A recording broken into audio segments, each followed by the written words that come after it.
मेरा नाम सलमा है और मैं उस घर की बहू हूं जहां बहू होना किसी दोजख में रहने जैसा लगता है।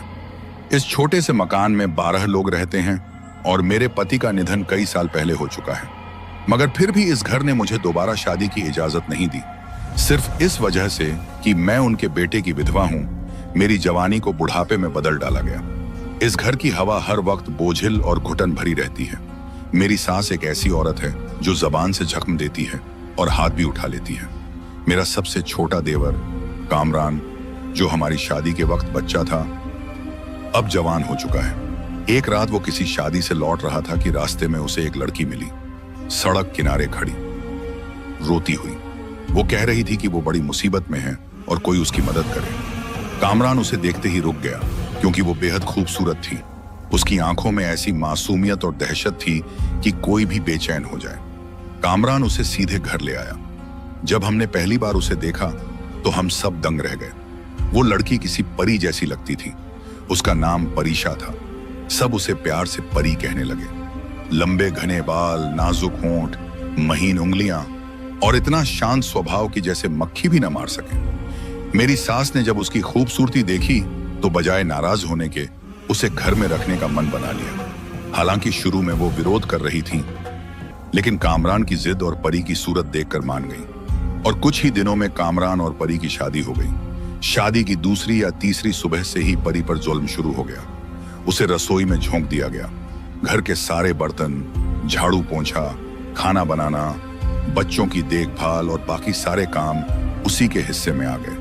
कामरान ने खुद सबके सामने कहा था कि वो उससे इसलिए शादी कर रहा है ताकि वो पूरा घर संभाल ले। अब वो भी चुप था, जुल्म पर आंखें मूंदे बैठा था। शादी के शुरुआती दिन तो हर पति चाहे जैसे भी हालात हों, थोड़ा बहुत तो मेहरबान होता ही है, लेकिन फिर जल्दी ही वो प्यार भी खत्म हो जाता है। परी भी इस हश्र से न बच सकी। उसकी खूबसूरती अब उसकी थकान और खामोशी में दब चुकी थी। मेरी सास का एक मशहूर डायलॉग था, मेरी मर्जी के बिना इस घर में पत्ता भी नहीं हिलता। उनके सामने तो ससुर भी चुप रहते थे। उन्होंने भी पूरी जिंदगी गुलामी में गुजार दी थी और अब बस अखबार लिए बैठे रहते थे। 2 साल में परी के 2 बच्चे हो गए थे और अब वो तीसरी बार गर्भवती थी। पहले बच्चे की उम्र सिर्फ 2 महीने थी और वो फिर से मां बनने वाली थी। ऐसे में 2 बच्चों के साथ घर का सारा काम करना, 12 लोगों की सेवा और सबकी कड़वी बातें सुनना, सुनने में जितना आसान लगता है, असल में वो रोज जिंदा दफन होने जैसा था। मैंने भी तो इसी घर में ऐसे ही जुल्म झेले थे। जो कुछ मेरे साथ हुआ वही अब परी के साथ हो रहा था। मेरा भी इस दुनिया में कोई नहीं था, ना माँ बाप, ना भाई बहन। इसीलिए ये लोग मेरे साथ जो चाहें कर लेते थे। परी का भी कोई नहीं था और ये लोग समझते थे कि कोई पूछने वाला नहीं है तो इंसान को इंसान नहीं समझते थे। उसे बचा खुचा खाना दिया जाता और कामरान एक मूडी इंसान था। जब उसका मूड अच्छा होता तो परी को सिर आंखों पर बिठा लेता और जब नहीं तो थप्पड़ भी मारता, ताने भी देता। कहता, मैंने तेरी मदद की, तुझे सड़क से उठाकर लाया, अपनी बीवी बनाया, इस घर में रहने की जगह दी, तेरे बच्चों का बाप बना और तू मुझसे जबान चलाती है। मुझे तो यह तक इजाजत नहीं थी कि मैं उससे सहानुभूति के 2 बोल बोल सकूं, क्योंकि मेरी आवाज हमेशा दबा दी गई। मेरी हमदर्दी को भी नफरत में बदल दिया गया। अब मैं हर रोज उसकी आंखों की नमी और खामोशी की चीखें सुनती हूँ और अंदर ही अंदर कांपती हूँ। शायद मेरे बाद अब वही है जिसकी रूह इस घर में कैद है और ये कैद वक्त के साथ कुछ और अजीब होने लगी है। कामरान का रवैया भी उससे ठीक नहीं था। हमेशा झगड़ा करता, डांटता और 1-2 बार तो मैंने उनके कमरे से मारपीट की आवाजें भी सुनी थी। मैंने परी के चेहरे पर कुछ जख्म भी देखे थे। जब पूछा तो उसने मुस्कुराते हुए कह दिया, कुछ नहीं हुआ। वो बेचारी सब कुछ सिर्फ अपनी बेटियों के लिए सह रही थी, लेकिन थी वो बहुत सब्र करने वाली और बेहद मेहनती भी। एक बात जो मुझे हमेशा परेशान करती थी वो ये थी कि न जाने कैसे परी सारे काम इतनी जल्दी और आसानी से कर लेती थी। उसके हाथ किसी मशीन की तरह चलते थे और उसकी सांस तक नहीं फूलती थी। मैंने कभी उसे थकते नहीं देखा। कभी उसने ये नहीं कहा कि थक गई हूं या आराम चाहिए। उसकी आंखों में एक अजीब सा सुकून था और एक ऐसी खामोशी जो किसी टूटे हुए इंसान की होती है या शायद किसी और ही दुनिया की। शायद यही वजह थी कि इस घर के लोग भी उसे कभी इंसान नहीं समझते थे। वो उनके लिए एक काम करने वाली मशीन से ज्यादा कुछ नहीं थी। उसने पहले ही 2 बेटियों को जन्म दिया था, उन्हें खुद अपना दूध पिलाया, रातों को जागी, गोद में उठाकर काम करती रही। और अब जब उसकी तीसरी बेटी हुई तो घर में एक नई बहस शुरू हो गई, क्योंकि इस खानदान में बेटियां बोझ मानी जाती थीं। मेरी एक ननद जो कई सालों से निसंतान थी और डॉक्टर ने साफ कह दिया था कि वो कभी मां नहीं बन सकती। उसने कहा, अगर भाई मुझे अपनी बेटी दे दे तो वो मेरे लिए पराई नहीं होगी। मैं उसकी पप्पू हूं, मैं उसका पूरा ख्याल रखूंगी, मेरी गोद भी भर जाएगी और मुझे भी मां का रिश्ता मिल जाएगा, जो मुझे कभी नहीं मिला। लेकिन यह फैसला कामरान ने अकेले ही कर लिया था, बिना परी की रजामंदी के। उसने सबके सामने कह दिया, हम अपनी तीसरी बेटी अपनी बहन को दे देंगे, इससे घर में सुकून भी रहेगा और माहौल भी बेहतर होगा। मगर यह पहली बार था जब परी ने अपना सिर उठाया। पहली बार उसने ऐसे कड़वे और सच्चे शब्द कहे कि सबकी बोलती बंद हो गई। उसने कहा, मैं अपनी औलाद किसी को नहीं दूंगी। बच्चे कोई चीज नहीं होते जो बांट दिए जाएं। ये कोई टॉफियां नहीं हैं। मैं मां हूं और मां कभी अपनी औलाद किसी को नहीं देती। उसके लहजे में ऐसा दर्द था कि मैं भी कुछ पल के लिए जड़ हो गई। मगर बाकी घर वालों के लिए यह परी की गुस्ताखी थी, क्योंकि उसने बोला, और ऐसा बोला कि सबका गुरूर चकनाचूर हो गया। यह सब अभी कमरे की चारदीवारी में हुआ था, लेकिन अगला दिन तो हद से भी आगे निकल गया। जब परी ने दोबारा साफ इनकार किया, मैं अपनी बेटी नहीं दूंगी, तो मेरी सास ने बिना कोई लिहाज किए अपनी बेटी को घर बुला लिया, साथ में वकील को भी बुला लिया। उन्होंने कामरान से कहा, हमें कागज पर लिख कर दो कि तुम अपनी बेटी हमें देते हो, ताकि कल को कोई झगड़ा ना हो।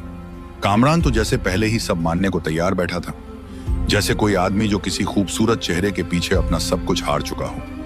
घर के हॉल में सब लोग बैठे थे। वकील कलम और कागज लेकर सामने बैठा था। मेरी सास की बेटी यानी कामरान की बहन नीति के बार बार अपने हाथ मल रही थी, जैसे अभी वो बच्ची उसके हाथों में आ जाएगी। वो बार बार कह रही थी, मुझे तो उसकी शक्ल से ही प्यार हो गया है, बिल्कुल भाई पर गई है, कितनी प्यारी है। परी को बार बार बुलाया जा रहा था कि वो भी आकर दस्तखत करे। उसके दोनों बच्चे मेरे पास थे और वो कमरे में अपनी नवजात बेटी को सीने से लगाए खड़ी थी। वो रो नहीं रही थी, वो बस खामोश थी। लेकिन उस खामोशी में ऐसा तूफान छुपा था जो किसी दिन सब कुछ बहाकर ले जा सकता था। वो मेरी तरफ देखती और कहती, भाभी क्या करूं? क्या अपनी बेटी दे दूं? क्या मैं भी तुम्हारी तरह सब सह लूं? क्या मैं भी अपने साथ वो सब होने दूं जो तुम्हारे साथ हुआ? मैं कुछ नहीं कह सकी, क्योंकि मेरी अपनी कहानी भी एक खामोश यातना थी। मैंने सिर्फ इतना कहा, मेरी जिंदगी तुम्हारे सामने है। तुम्हारा पति बरेंगेती वही है जिसे सिर्फ तुम्हारा रूप चाहिए था। उसे तुमसे कभी मोहब्बत नहीं रही। वो तो तुम्हें अपने माँ बाप के लिए लाया था, ताकि तुम एक मशीन बनकर काम करो। तुम्हारे आंसू उसे दिखाई नहीं देते, तुम्हारे दर्द से उसे कोई फर्क नहीं पड़ता। इस घर के मर्दों के पास दिल नहीं होते, सिर्फ हुक्म होते हैं और चाहते हैं कि औरतें खामोशी से सब कुछ मान लें। परी को फिर पुकारा जा रहा था। वो कमरे के दरवाजे तक आई, अपनी बेटी को और भी मजबूती से सीने से लगा लिया। उसकी आंखों में अब भी वही चुप्पी थी, लेकिन उस चुप्पी में अब एक अजीब सी रोशनी थी, जैसे वो कोई फैसला कर चुकी हो, जैसे अब उसका सब्र खत्म हो गया हो और अब कुछ ऐसा होने वाला हो जो इस घर में किसी ने कभी सोचा भी नहीं था। मैं भी बाहर हॉल में आ गई, जहां सब लोग एक साथ बैठे थे। मेरे हाथों में परी के दोनों बड़े बच्चे थे और उसकी गोद में वो नन्ही बच्ची थी जिसका अब तक कोई नाम नहीं रखा गया था। वो माँ की गोद में कुछ इस तरह सिमटी हुई थी जैसे जानती हो कि यह दुनिया उसके लिए ठिकाना नहीं है। कामरान ने मुझे देखा और कहा, अच्छा हुआ तुम भी आ गई, अब जल्दी से यह काम खत्म करते हैं। उसके लहजे में बेहिसी थी। उसने परी से कुछ नहीं पूछा, न उसकी रजामंदी ली, बस अपने आप से एक बड़ा फैसला ले लिया। उसने बिना एक शब्द कहे कागज पर दस्तखत कर दिए और सीधा परी की ओर बढ़ा, ताकि बच्ची को ले और अपनी बहन की गोद में डाल दे। लेकिन परी ने बच्ची देने से साफ इनकार कर दिया। उसने कहा, यह मेरी बेटी है, मुझे किसी ने कुछ नहीं बताया, ना पूछा, ना समझाया, और अब तुम सब चाहते हो कि मैं चुपचाप अपनी औलाद दे दूं। यह कोई चीज नहीं है जो तुम मुझे बांटने का हुक्म दे दो। ये मेरी सांस है, मेरी ममता है। मैं अपनी बेटी किसी को नहीं दूंगी। तुमने दस्तखत किए हैं अपने मन से, लेकिन मेरी इजाजत के बिना उस कागज की कोई हैसियत नहीं। तुम मुझे औरत सिर्फ तब समझते हो जब तुम्हें काम करवाना होता है, और जब मैं अपनी आवाज उठाती हूँ तो तुम्हारी मर्दानगी को ठेस पहुंचती है। कामरान, जो सबके सामने मर्द बनने की कोशिश कर रहा था, अब बर्दाश्त की हद को पार कर चुका था। उसने परी के इनकार को अपनी तौहीन समझा और उसके भीतर का जानवर बाहर आ गया। एक झटके में उसने परी के चेहरे पर ऐसा थप्पड़ मारा कि पूरा हॉल सन्नाटे में डूब गया। उसने बिना किसी रहम के उसकी नवजात बच्ची को उसकी गोद से छीनकर अपनी बहन की झोली में डाल दिया। उसे इस बात की भी परवाह न रही कि वो एक नाजुक बच्ची है, उसकी गर्दन को सहारा देना जरूरी है, उसे हल्के हाथों से थामना चाहिए। उसकी आंखों में अब सिर्फ हैवानियत थी और वो इस समय बस अपनी बहन को खुश करना चाहता था, क्योंकि उसका बहनोई बहुत बड़ा अमीर आदमी था और कामरान उसी के ऑफिस में नौकरी करता था। मेरी सांस थम गई। मेरी दोनों कुंवारी ननदें, रिद्देई, पस्का, अनहद मरदेवर सब वहीं खड़े थे, तमाशाबीन बनकर। किसी के चेहरे पर शर्म नहीं थी, बस तमाशा देखने की भूख थी। मेरी सास की आंखों में जैसे खुशी के दिए जल उठे हों। शायद वो बहुत समय से इस पल का इंतजार कर रही थी, कब परी चुप न रहे और कब उस पर हाथ उठे। लेकिन परी ने हार नहीं मानी। वो फौरन आगे बढ़ी और अपनी बच्ची को वापस लेने के लिए झपटी। कामरान और भड़क गया और इस बार उसने परी को ऐसी गालियां दी जो किसी भी मर्द को, किसी भी औरत को नहीं देनी चाहिए। सबके सामने उसने अपने मुंह से तलाक के शब्द कह डाले। निकल जा मेरे घर से, अब तेरा इस घर से कोई नाता नहीं है। कुछ पल के लिए सब अवाक रह गए। किसी को अंदाजा नहीं था कि बात यहां तक पहुंच जाएगी, मगर सच्चाई ये थी कि हर किसी के दिल में कहीं ना कहीं यही चाहत दबी थी और आज वो पूरी हो रही थी। मेरी सास की आंखें चमक रही थीं। मेरी बड़ी ननद झटपट आगे बढ़ी और नवजात बच्ची को उठाकर बाहर ले जाने लगी। बाकी दोनों बच्चियों को मेरी सास ने झपट कर परी से अलग कर लिया। उन्हें उन मासूमों से कोई लगाव नहीं था, वो तो बस परी को और ज्यादा तकलीफ देना चाहती थी। उन्होंने कहा, अब ये तेरा घर नहीं रहा, निकल जा यहां से। तू इस घर के काबिल नहीं रही। तेरे पास अब कुछ भी नहीं, ना पति, ना बच्चे, ना इज्जत, ना छत। मैं दरवाजे के पास खड़ी थी और ये सब देख रही थी, सोच रही थी, क्या यही अंजाम था उस लड़की का जिसकी खामोशी सबको राहत देती थी? और जब उसने बोलना शुरू किया तो उसका सब कुछ छीन लिया गया। सबको लगा कि अब परी चुपचाप इस घर से चली जाएगी, हमेशा के लिए। वो दरवाजे के पास पहुंच चुकी थी, लेकिन तभी एक चीख की आवाज गूंजी। ऐसी चीख जो किसी औरत की थी, लेकिन उसमें ऐसा दर्द और ऐसा क्रोध था कि हर शख्स ने अपने कानों पर हाथ रख लिए। आवाज इतनी तीव्र और इतनी गहराई लिए हुए थी कि सबकी सांसें रुक गईं। और जब हमने पलट कर देखा तो हमारे पैरों तले जमीन खिसक गई, क्योंकि जो नजारा सामने था वो अविश्वसनीय था। परी का कद अब इंसानों जैसा नहीं रह गया था, वो पहले से कहीं ज्यादा लंबी हो चुकी थी। उसके घने स्याह बाल खुलकर उसके पैरों तक पहुंच रहे थे। वो जमीन से करीब 4 फीट ऊपर हवा में झूल रही थी। उसके पांव जमीन से नहीं लग रहे थे, वो पूरी तरह हवा में थी। उसकी आंखों की सफेदी गायब हो चुकी थी, पूरा डेला काला हो गया था। उसके चेहरे पर ऐसा क्रोध था जिसे शब्दों में बयान करना मुमकिन नहीं। अब वो किसी इंसान की औलाद नहीं लग रही थी, और यही सच्चाई थी, वो इंसान थी ही नहीं। उसकी चीख के बाद जो आवाज उसके मुंह से निकली वो एक नहीं थी, वो 4-5 आवाजें थीं, जैसे कई लोग एक साथ बोल रहे हों। उसने कहा, तुम लोगों ने मेरी खामोशी का बहुत फायदा उठाया, मेरी शराफत को कमजोरी समझा, लेकिन तुमने एक मां की ममता को ललकारा है और अब तुम सबको इसकी कीमत चुकानी पड़ेगी। उसने अपना हाथ उठाया और एक इशारा किया। उसकी तीनों बेटियां अचानक हवा में एक पारदर्शी बबल के अंदर कैद हो गईं। वो बबल एकदम साफ था और उसमें बच्चे सुरक्षित लग रहे थे। या तो वे नींद में थे या किसी और ही दुनिया में चले गए थे। वो बबल धीरे धीरे ऊपर उठकर सभी के सिरों के ऊपर मंडराने लगा। इस पल सबकी जुबानें बंद हो गईं। मेरे साथ रहने वाले सारे लोग सहम गए थे। सवाल होने लगे, ये क्या है, ये कौन है, क्या ये कोई डायन है? परी ने फिर अपने दाएं हाथ को दीवार की तरफ झटकने के अंदाज में हिलाया। एक जोरदार धमाके के साथ दीवार टूटकर दूसरी ओर जा गिरी, जैसे झलझला आ गया। सब लोग घबराकर पीछे हटने लगे। उसने फिर अपने बाएं हाथ को उठाया और फिर गिर पड़ा दूसरा हिस्सा भी। अब पूरा घर कांपने लगा। अब्बा जी का कमरा थरथराने लगा। परी ने अपना हाथ हवा में उठाया और कामरान हवा में लहराने लगा। वो धीरे धीरे ऊपर उठता गया और जब 8 फीट की ऊंचाई पर जाकर रुका तो परी ने एक चीख के साथ ऐसा बोला कि सबकी रूहें कांप गईं। उसने मुट्ठी भींची और कामरान धड़ाम से जमीन पर आ गिरा। उसकी जान तो नहीं गई, लेकिन उसकी हड्डियां टूट गईं और वो तड़पने लगा। अब सब लोग रो रो कर माफी मांगने लगे, लेकिन परी का गुस्सा थमता नहीं था। उसने घर की एक एक चीज तोड़ डाली। खिड़कियां, दरवाजे, फर्श, अलमारियां, फ्रिज, टीवी, बिस्तर, सोफा, जो कुछ भी सालों की मेहनत से जोड़ा गया था वो चंद पलों में धूल हो गया। वो पूरे हॉल के बीचों बीच हवा में लटक रही थी और उसके चारों ओर उसका क्रोध आग की तरह भड़क रहा था। लेकिन उसके तीनों बच्चे उस पारदर्शी बब्बल में महफूज थे। उनके चेहरे शांति से भरे थे, जैसे वो किसी और ही लोक में हों। फिर परी धीरे धीरे जमीन पर उतर आई। बबल भी उसके साथ जमीन पर आ गया और वो अपनी बच्चियों के साथ घर से निकल गई। जैसे ही वो निकली, मेरी सास और दोनों ननदें बेहोश हो गईं। बाकी सब स्तब्ध खड़े थे, जैसे उनकी जुबानें सिल गई हों। सबकी जुबान पर एक ही वाक्य था, पता नहीं कहां से ले आया था इसे। ये कौन थी? हमने तो कभी पूछा भी नहीं। किस खानदान की है? लड़की है या कुछ और? ये लड़की नहीं थी, ये चुड़ैल थी। चुड़ैल थी, चुड़ैल थी। लेकिन मेरे लिए वो मंजर एक अजीब सुकून लेकर आया था, क्योंकि बरसों पहले जब मुझ पर जुल्म होते थे तो मैं भी दिल ही दिल में यही दुआ मांगती थी कि काश मेरे अंदर भी कोई ऐसी ताकत होती जो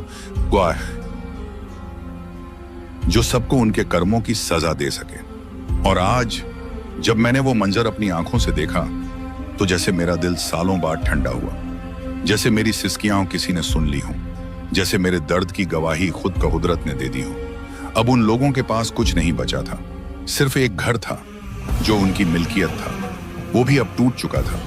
अब उनके पास सिर्फ अफसोस और पछतावा बचा था। जहां भी जाते, किसी से अपनी कहानी कहते, लोग हंसते थे, कहते, जो तुम कह रहे हो वो तो कोई भूकंप हो सकता है, कोई धमाका हो सकता है, या शायद तुमने खुद ही अपना घर तोड़ा हो। कोई कैसे माने कि एक औरत हवा में उड़ रही थी, उसकी आंखें काली थीं, उसकी आवाज में कई आवाजें थीं, उसने इशारों से दीवारें तोड़ दी, बच्चे हवा में बबल में थे और वो सब कुछ करके बस चली गई। लेकिन वो लोग जानते थे ये सब हुआ था। वे झूठ नहीं बोल रहे थे, क्योंकि उन्होंने वो सब कुछ अपनी आंखों से देखा था। अब उनके पास रहने को घर भी नहीं था, तो उन्होंने एक छोटा सा किराए का क्वार्टर ले लिया, शहर के एक पिछड़े इलाके में, जहां हर गली में शोर था, हर दरवाजे पर गुर्बत थी, हर कमरे में मायूसी बसी थी। वहीं कुछ दूरी पर एक पार्क था, जहां शाम को हम सब औरतें बच्चों के साथ जाती थीं। कभी कभी तन्हाई में बैठने के लिए भी वही जगह होती थी, जहां इंसान थोड़ी राहत की सांस ले सकता था। एक शाम जब सूरज डूबने को था और हवा में ठंडी सरसराहट थी, मैंने दूर से देखा और मेरी आंखें खुली की खुली रह गईं। मैंने परी को देखा, वही परी जो सब कुछ तोड़ चुकी थी, जो चली गई थी, जो जिनजादी थी, जो चुप रहने वाली परी थी, लेकिन एक दिन तूफान बन गई थी। उसे देखते ही मेरे जिस्म में सिहरन दौड़ गई, क्योंकि मैं जानती थी वो इंसान नहीं है, वो हम जैसी नहीं है। उसके अंदर वो सब कुछ है जो किसी आम औरत में नहीं हो सकता। मैं कुछ पल को डरी, लेकिन मेरे दिल में उसके लिए एक अजीब सी मोहब्बत भी थी। मैं भागती हुई उसके पास चली गई और फुसफुसाकर कहा, यहां मत खड़ी हो, कोई तुम्हें देख लेगा। वो मुस्कुराई और बोली, जब तक मैं न चाहूं कोई मुझे देख ही नहीं सकता। मैंने कहा, कैसी हो तुम, बच्चे कैसे हैं? उसने कहा, मैं भी ठीक हूं और बच्चे भी बहुत खुश हैं। मैंने कहा, ये सब क्या था परी? अगर तुम हमेशा से ये सब कुछ कर सकती थी तो पहले क्यों नहीं किया? तना सब कुछ क्यों सहा? हमने तो तुम पर हाथ उठाए, तुम्हें नौकरानी बना दिया, कभी इज्जत नहीं दी। उसने मेरी तरफ देखा, उसकी आंखों में नमी थी। वो कहने लगी, मैं कोई चुड़ैल नहीं हूं, मैं जिनजादी हूं, लेकिन मुझे बचपन से ही आदम-अज़ादों से बहुत मोहब्बत थी। मैं उनकी दुनिया जानना चाहती थी, उनका रहन सहन, उनकी मोहब्बतें, उनके दुख सुख, उनकी औरतें, उनकी माएं, उनकी ख्वाहिशें। मैं कहती थी कि मैं भी आदम-अज़ाद की तरह जिंदगी जीना चाहती हूँ, किसी की बीवी बनूं, किसी के बच्चों की माँ बनूं, किसी के साथ रोऊं, हंसू आएं। और यही शौक मुझे तुम्हारे घर ले आया। मुझे कामरान से मोहब्बत हो गई थी, शायद एक जिनजादी को किसी इंसान से इतनी मोहब्बत नहीं करनी चाहिए थी, लेकिन मैंने की। इतनी की कि उसके हर जुल्म को बर्दाश्त किया, इस उम्मीद में कि एक दिन वो मुझे अपना लेगा, एक दिन वो बदलेगा। लेकिन वो दिन कभी नहीं आया। और फिर एक वक्त ऐसा भी आया जब मुझे यकीन हो गया कि वो अब कभी नहीं बदलेगा। लेकिन फिर भी मैं उस घर में रहने को तैयार थी, सिर्फ इस उम्मीद पर कि मेरे बच्चे मेरे पास रहेंगे, मेरे सीने से लगे रहेंगे। मगर जब उसने मेरी बेटी को मुझसे छीनने की कोशिश की, मेरी ममता जाग गई और मुझे मजबूरन अपनी असली शक्तियों का इस्तेमाल करना पड़ा। वो सब कुछ हुआ जो तुमने देखा। मैंने पूछा, कामरान अब कैसा है? वो बोली, अब बेहतर है, ज्यादा किसी से बात नहीं करता, हर वक्त चुपचाप रहता है, ना कुछ मांगता है ना किसी से मिलता है। उसकी मां कहती है कि उसकी दोबारा शादी करवानी है, लेकिन वो साफ कह देता है, मुझे अब किसी से शादी नहीं करनी। अब वो पहले जैसा नहीं रहा। शायद उसे भी अब सब कुछ समझ आ गया है। मैंने पूछा, क्या अब भी तुम उससे मोहब्बत करती हो? वो मुस्कुराई, फिर बोली, नहीं, अब मेरे लिए सिर्फ मेरे बच्चे हैं, वही सब कुछ हैं। मैंने पूछा, बच्चे कहाँ हैं? उसने कहा, बहुत अच्छी जगह पर हैं, महफूज हैं, खुलूश हैं, जहां कोई उन्हें छू नहीं सकता, जहां उन पर कोई जुल्म नहीं कर सकता। मैंने कहा, काश तुम मेरे लिए भी कुछ कर पाती। वो बोली, काश मैं पहले आ जाती, काश तुम्हारे साथ वो सब न होने देती जो हुआ, काश तुम्हें भी कोई सुरक्षा देता, काश तुम्हें भी इंसाफ मिलता। मैंने कहा, जो तुमने किया वो बहुत अच्छा किया। तुमने उन लोगों को सबका सिखाया जो ये समझते थे कि बहू सिर्फ काम करने के लिए होती है, जो औरत को सिर्फ एक सेविका मानते थे। तुम जैसी बहू हर घर में होनी चाहिए, ताकि ऐसे ससुरालियों को पता चले कि औरत को कमजोर समझना कितनी बड़ी भूल है। तुमने ऐसा सब कर सिखाया जो वो जिंदगी भर नहीं भूल पाएंगे। ये सुनकर वो मुस्कुराई, लेकिन उसकी मुस्कुराहट में एक टीस थी। फिर बोली, जब भी तुम्हें मेरी याद आए या मेरे बच्चों की या तुम्हें किसी चीज की जरूरत हो, बस आंखें बंद करके मेरा नाम लेना, मैं तुम्हारे सामने आ जाऊंगी। मैंने कहा, मुझे तो हर वक्त तुम्हारी याद आती रहेगी, लेकिन अगर कभी जरूरत पड़ी मैं जाए जरूर पुकारूंगी। तुम बहुत अच्छी हो, तुम बहादुर हो। तुमने भी वही रास्ता अपनाया जो हमारी औरतें अपनाती हैं, कि चुप रहो, सब कुछ सहो, आंखें बंद रखो, जुबान बंद रखो और सिर्फ दिल में पीते रहो। लेकिन एक वक्त आता है जब उस चुप औरत के अंदर एक तूफान उठता है जो सब कुछ बहा ले जाता है। तुमने वही किया। तुमने सब कुछ सहकर भी एक मां की ताकत से साबित किया कि औरत चाहे चुप रहे या बोले, अगर वो ठान ले तो उससे बड़ी कोई ताकत नहीं होती। हम सब इंसान हैं, हमारे पास तुम्हारी जैसी शक्तियां नहीं हैं, लेकिन इतनी हिम्मत जरूर है कि अपने हक के लिए बोल सकें। लेकिन हर कोई बोलता नहीं, हर कोई लड़ता नहीं, और जो चुप रहता है आखिरकार अपना सब कुछ खो देता है। लेकिन तुमने सब कुछ पाने के बाद भी अपनी अहंग को कुर्बान नहीं किया, और जब तुमने एक मां के रिश्ते को ललकारा हुआ देखा तो तुमने सब कुछ तोड़ डाला। मैं अपने घर लौट आई, लेकिन पांडाचे जब उन पलों को याद करती हूं तो मेरे दिल को सुकून मिलता है कि वो लड़की जो सब कुछ सहती रही, उसने एक दिन सब कुछ लुटा दिया और अपने बच्चों को बचाकर एक नई दुनिया में ले गई। वो जिनजादी थी, लेकिन उसकी ममता एक इंसान से कहीं ज्यादा सच्ची थी। वो औरत थी, वो मां थी, वो बीवी थी, वो चुप रहने वाली थी, लेकिन जब बोली तो तूफान बनकर बोली और सब कुछ उजाड़ दिया। आज भी जब पार्क में हवा चलती है तो मुझे लगता है कि वो मेरे करीब से गुजर रही है, जैसे कह रही हो, तुमने भी बहुत कुछ सहा है, अब वक्त है कि तुम भी चुप रहना छोड़ दो। क्योंकि हर वो औरत जो अपने हक के लिए बोलती है वो जिनजादी ना सही, बचेमा सही, लेकिन बहादुर जरूर होती है। और परीशा एक बहादुर जिनजादी थी जिसने ये सच्चाई सबको दिखा दी। ससुराल का जुल्म सहना कोई बहादुरी नहीं होती, बल्कि खामोशी से खुद को मिटाने की प्रक्रिया होती है। बहुत सी औरतें इस गलतफहमी में जीती हैं कि अगर वो चुप रहेंगी, सहती रहेंगी, तो एक दिन सब ठीक हो जाएगा। लेकिन ऐसा कभी नहीं होता। जुल्म सहने से जालिम का दिल नहीं पिघलता, बल्कि उसका हौसला बढ़ता है। अगर आप जिनजादी नहीं हैं तो कोई बात नहीं, आप इंसान तो हैं, और इंसान के पास जमीर होता है, एहसास होता है, खुददारी होती है। और अगर कोई आपको इंसान नहीं समझता तो आप खुद को पहचानिए। अपनी इज्जत को पहचानिए, अपनी पहचान को महत्व दीजिए और ये जुल्म के खिलाफ आवाज उठाइए। आपका चुप रहना जालिम को ताकत देता है। ये दुनिया चुप औरतों को नहीं और मैं तुम बल्कि संभल कर खड़ी होने वाली औरतों को याद रखती है, जिन्होंने नाइंसाफी को ललकारा, अपनी औलाद के लिए खड़ी हुई, अपनी पहचान के लिए लड़ी। क्योंकि खामोशी जुल्म की राह आसान करती है और अगर आप भी आज आवाज नहीं उठाएंगी तो कल कोई और इसी दर्द से गुजरने पर मजबूर होगा। आपका एक कदम किसी और की जिंदगी बदल सकता है।